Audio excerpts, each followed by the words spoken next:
At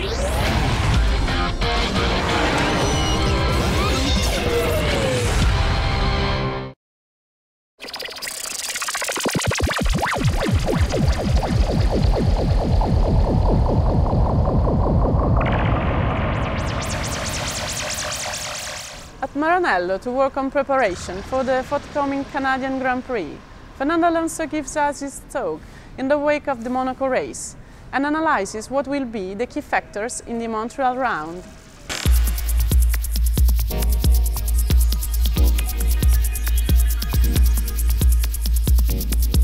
Being the leader of the championship after 6 races, is it a target or just the beginning? I think it's just the beginning, it's a starting point. We know that the ultimate target will be leading the championship after the final race in Brazil, and this is November. We know it's a long championship. We know that in terms of points, the first 6 races brought us the necessary points to be in the group of the leaders or leading now, but we know that we need to improve. We need to make the car fast. We need to continue working hard, no mistakes, and finding the consistency that in this 2012 championship is not the easiest thing to reach. So we are working hard, but obviously this is only hopefully the starting point of a good championship. The race in Canada is in between the European season. Is it a problem from the physical preparation point of view?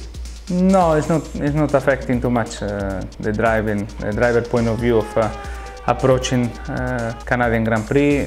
Obviously, when we are racing in Europe, maybe it's a little bit easier for the team to bring the new parts of the car in the very last moment to arrive in the very final moment. For Canada, maybe you need a little bit of preparation for the team to prepare the car, to bring the updates with some days in advance, but as I said, for the driver, not big changes. Traction and top speed were the Achilles heels of the F2012. There has been any improvement on these areas? I think so. I think the improvements we made in the car were all focusing some areas that we were not particularly strong at the beginning of the season, and for Canada will be a good test for us because we need to find if we really improve the car in very strong areas that the Canadian circuit is all about, which is traction and top speed. So hopefully in Canada we see a Ferrari that is competitive, and that will be very positive for us, not only for that weekend, also for the rest of the season, knowing that we are improving in the weak area of the car. So do you expect Ferrari being competitive there? I hope so. I think in this championship you never know, because has been some up and downs for everybody, has been surprises every race of the season, but I don't see any reason why Ferrari cannot be competitive also in Canada and fighting for the best positions at the end. We know that winning races is not easy, podium is not easy, but we need to score points and find some kind of consistency. This year there will be a second race in North America. How important is for Formula One to have more races in this part of the world? I think it's very important. Formula One is a sport that is followed by millions of people worldwide, and in America it's still not important or not follow enough, I think, for the show that there is every 15 days in Formula One. It's a fantastic sport. I think, especially in the last couple of years, we saw an improvement in terms of overtaking, in terms of show that we put in the races. So I think now the American people can enjoy a little bit more the races. And as we think that America needs Formula One needs America, because it's a fantastic country, a very powerful country that I think Formula One can be proud of being involved there, and having now 2 races in North America. Hopefully this perception or this feeling with Formula One in America can change. In Montreal we race in a circuit named after Gilles Villeneuve. How emotional was for you to attend the event we made in Fiorano a few weeks ago to celebrate the 30th anniversary of Gilles' death. It was a very emotional event. I think as everything that has been done in Ferrari from the day that I arrived, you see the passion, you see the emotions that only in Ferrari you can have. And it was a very special day with his son Jack driving the father's car, and the family was here also in Maranello. And now we arrive in Canada, where the circuit name is for Gilles, and all the Canadian people, we know that there are a lot of Ferrari supporters, so we want to do well in Canada, also to give this hopefully good result to all the Gilles fans and all the Ferrari fans in Canada. This week the European Football World Championship will begin. Is the reigning champion and the world champion Spain still the favorite?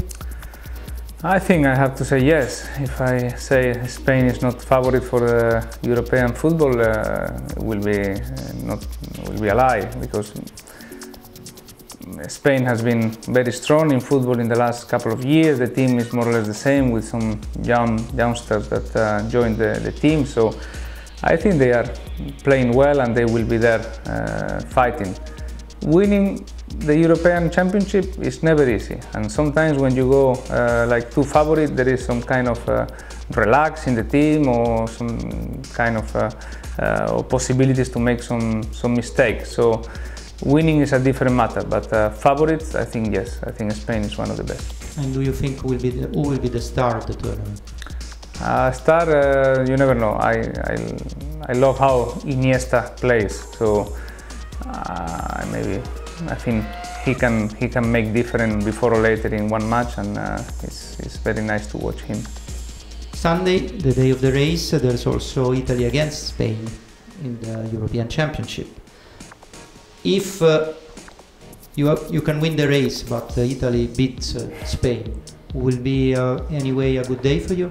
Will be a fantastic day. If I win the race, will be a fantastic day, whatever the football does. Especially in the first part of the championship, in the group, you can afford to lose one game or have a bad result. So definitely, if we win the race, football becomes second priority. Martin Brundle, former Formula One driver and popular commentator for the British TV, describes what it was like to drive a Ferrari single-seater when he took an exciting trip around the Scuderia in Maranello.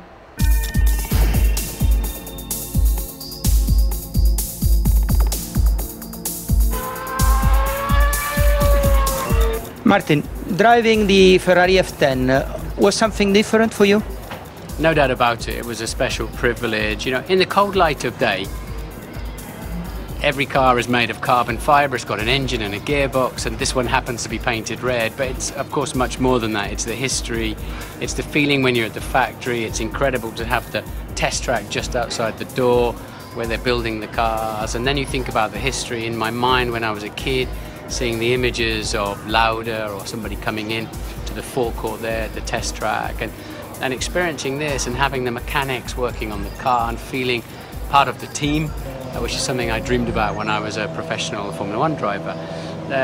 It was just something incredibly special and emotive and memorable. And you know, I drove for some great teams in Formula One, McLaren and Benetton, and Tyrrell and so many others. I wouldn't be disrespectful to them, but there's no doubt about it. The honour to drive a Ferrari was something etched in my mind, and something I'll never forget. So, did you regret for not having done it during your racing career? Of course, I would love to have driven for Ferrari. I wrote to them when I was a kid, to Piccinini, and he wrote back to me, and when I was in Formula 3, and I wanted to be, you know, to join the team whenever I could. I mean, at the end of the day, you want to be in the fastest car that you can be in.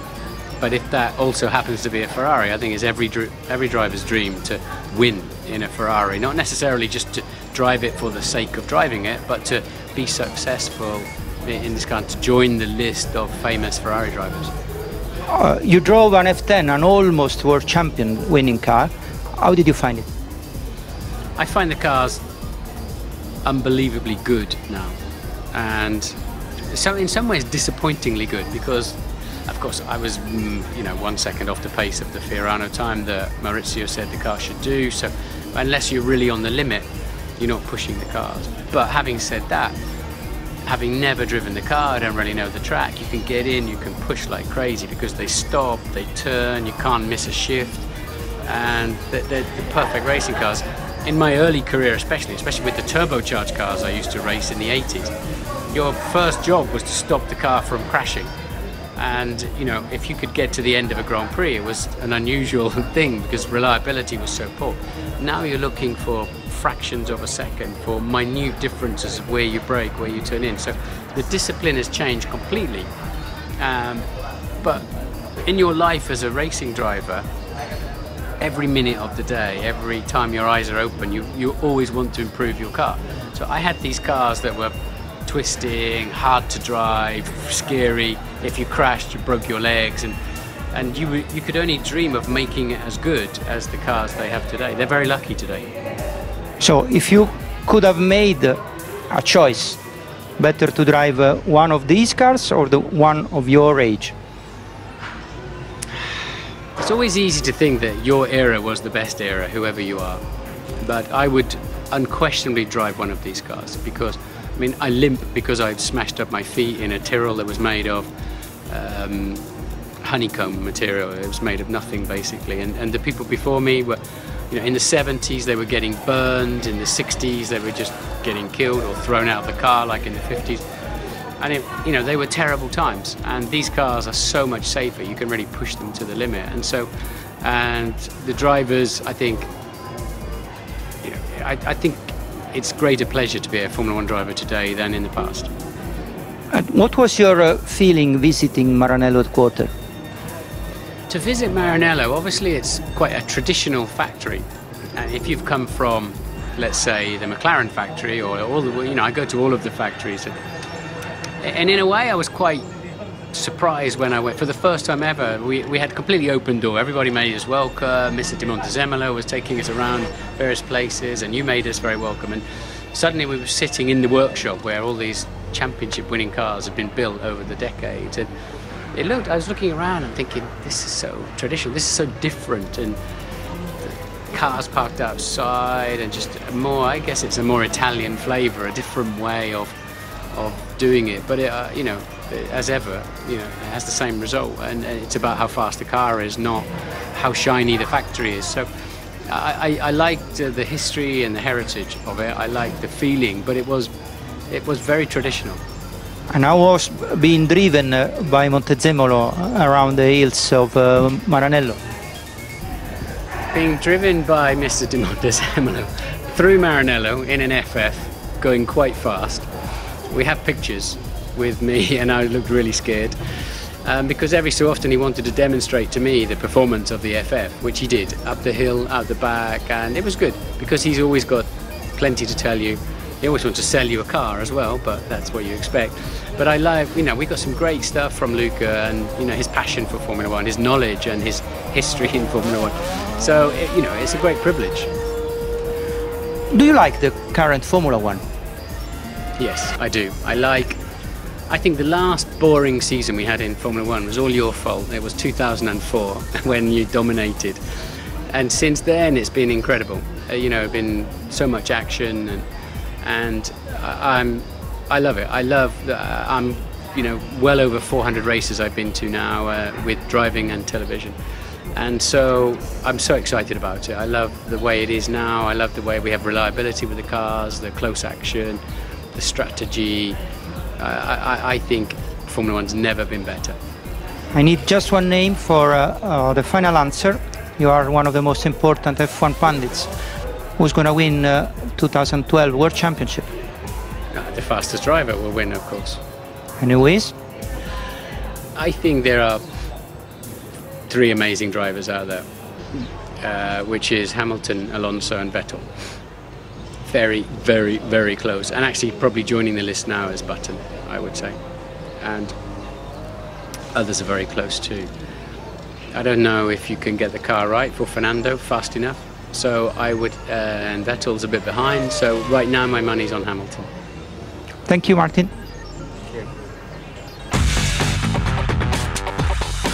In this edition, we are starting a section dedicated to the alphabet of Formula One. Along with the technician Moranello, we will discover, letter by letter, the facts behind this fascinating and sometimes mysterious world.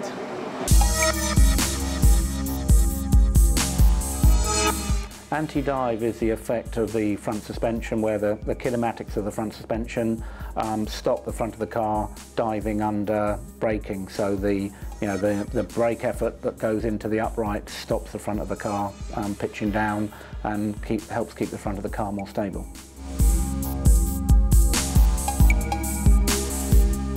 Exhaust. The exhaust is a system of pipes which is bringing the gas from the combustion of the engine to the exit of the car. Oversteer is when the car steers more than the driver requests. So the driver enters the corner, he requests a certain amount of steering, and the car effectively keeps rotating into the corner. This is probably one of the worst destabilizing effects that the driver can have, because A, they don't like it, and 2, it makes the car much slower. To resolve oversteer is a lot more difficult for the race engineers. Usually you want to put more force on the rear axle, but as you're always working with the maximum force on the rear tyres anyway, then it's quite difficult to solve. Usually we do simple things like we take less front wing in the car, we can put more downforce on the rear, we can put softer rear anti-roll bars, softer rear springs, simple things. Valves. We use valves on the engine to let the air in the fuel in, and then after the combustion to let the hot exhaust gases out. The poor valve has quite a hard life. He gets very hot and he, at our speeds, opens and shuts lots and lots and lots of times a second.